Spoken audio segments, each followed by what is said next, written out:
Happy Friday, students. Today we're going to keep going back to that median income for a household. So this is the same data that we looked at that very first day of the unit. The only thing is now we've expanded it to the entire state of Illinois. So if you look at the data, you can see that we have a pretty strong correlation, positive correlation. Our correlation coefficient is really close to a positive 1. So there's the data. Here's my regression line. I found it for you. And now we're just going to practice using that and learn about something called a residual. So use the regression equation to predict the median income, household income in the year 2009. So if I look, it says use the regression equation to predict the median household income. So I have to look back at my variables to realize that that is a y hat to predict, and it says median income, so that's my y hat. Well, in that case, it's a y, but we're predicting y.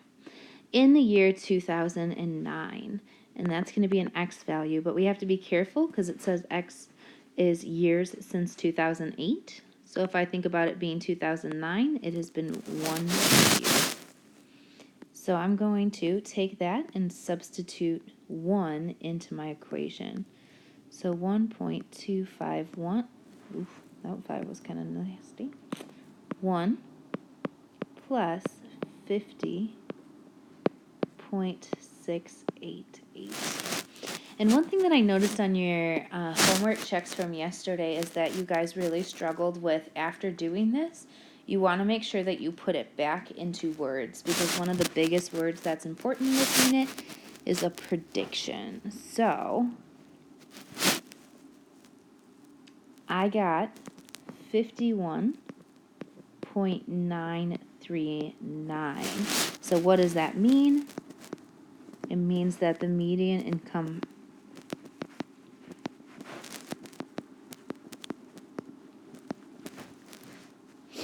for 2009 is predicted to be $51.939 thousand.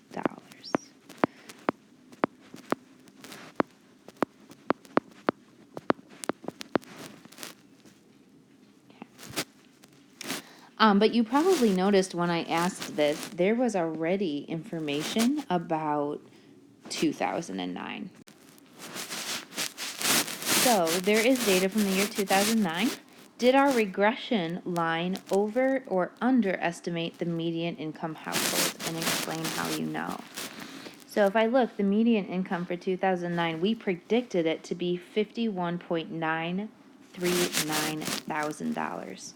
But it was actually 53.966.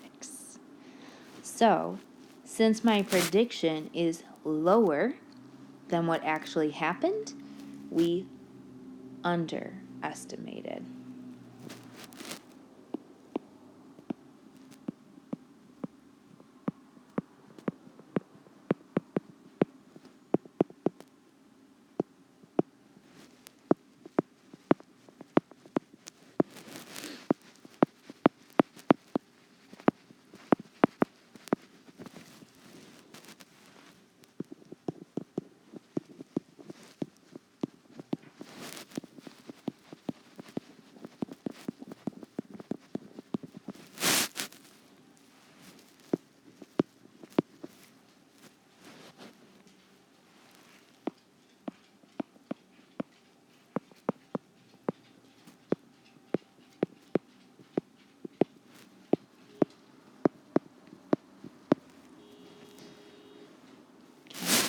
Another way to think about this is if I look at the line, we want to remember that that line is just a prediction. That whole line is what we are predicting to happen.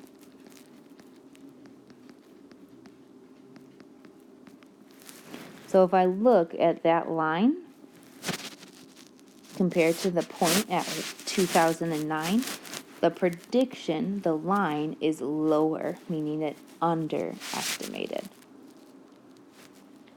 All right, the next question is asking about use the regression equation to predict the median household income in 2013. So if I look at predict median income, I can do that. It's a y hat. 2013, since it's years since 2008, it has been 5 years since 2008. So I'm going to repeat that process that I did for problem number 1. But instead of putting a 1 there, I'm going to put 5 since it's been 5 years.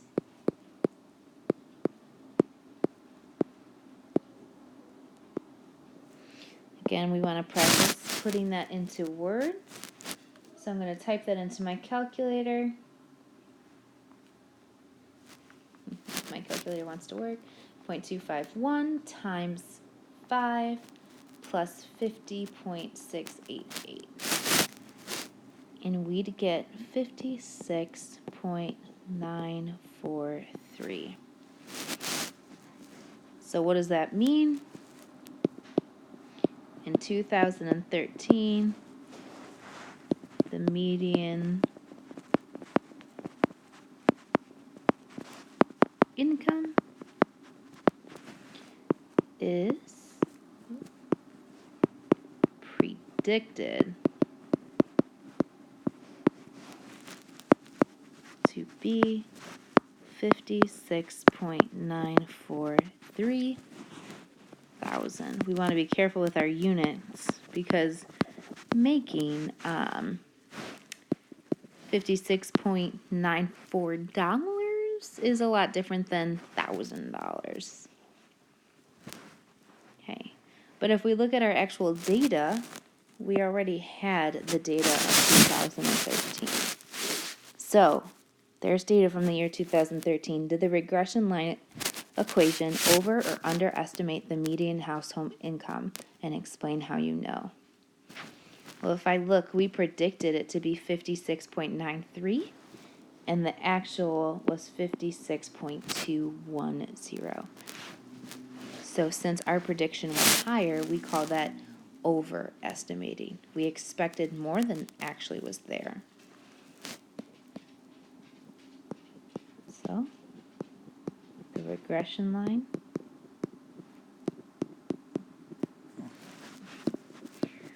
overestimated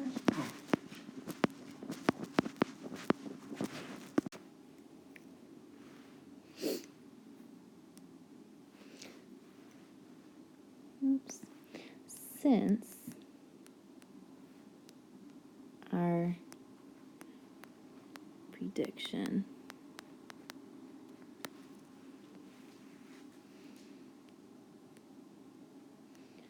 was higher than the actual value.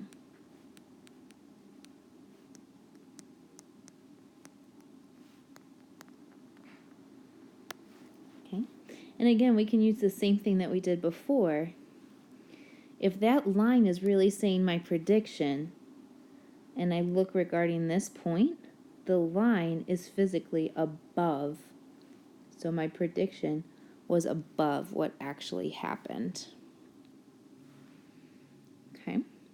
So obviously that's why we use the word prediction. We're never guaranteeing anything, especially with something like statistics. So how much we were off by actually has a name. We call it a residual, which makes sense because if you think about the word residual, it means kind of like a residue. Same idea. So the distance from that line of prediction to my actual is the residual. What was left after, over after? And that's what we're going to talk about on the back side. So if I think back here, we were off by more here than we were in 2013. And I believe this was 2009. Because the length of that residual is actually more than the length of this distance. So that's how we can tell in terms of how far. Okay. So if I look, the residual for the data for a value, oh my gosh, let me try again. The residual for a data value is the difference between the actual value and the y value predicted by the model. The length of each error line is related to the size of the residual for that observation, which makes sense because it's how far away is it from the line. So in order to calculate it, we will always take the actual first minus the predicted. So the actual has to be given to us. It's the data. Versus the predicted is our y hat. So we already did two together. We did 2008 and we did 2013. So if I look at 2013, I just copied what we had before on the front page. So we're going to take our actual minus our predicted. So we can go straight across.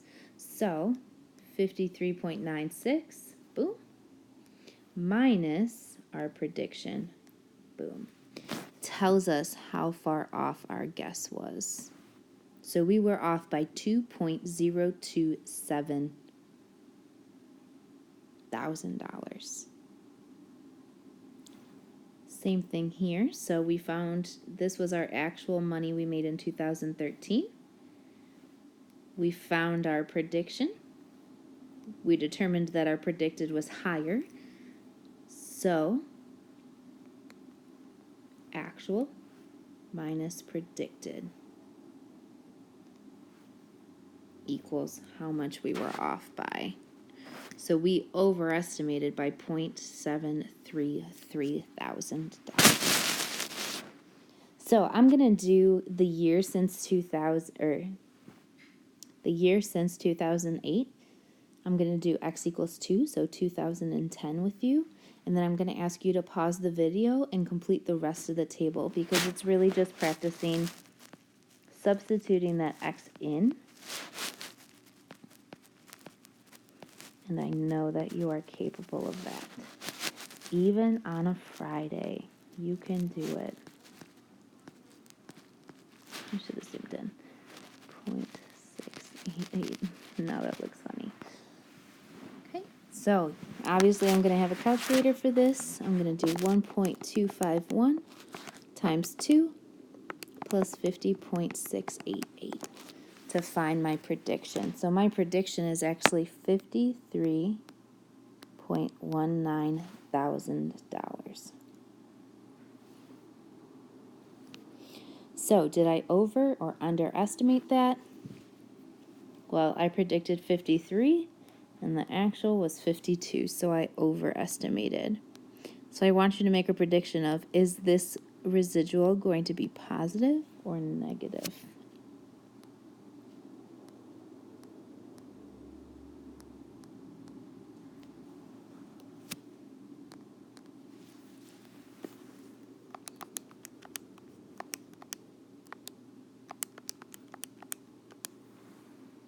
And I got negative 0.218. So it was negative. So this one we underestimated. This one we overestimated. And this one we also overestimated. Okay. Go ahead, pause the video, and we're going to repeat that same process for the ones we have not done yet. When you're ready, come back. And actually do the work, practice it. Don't just wait for this video to continue. It's not helping you if you just copy something.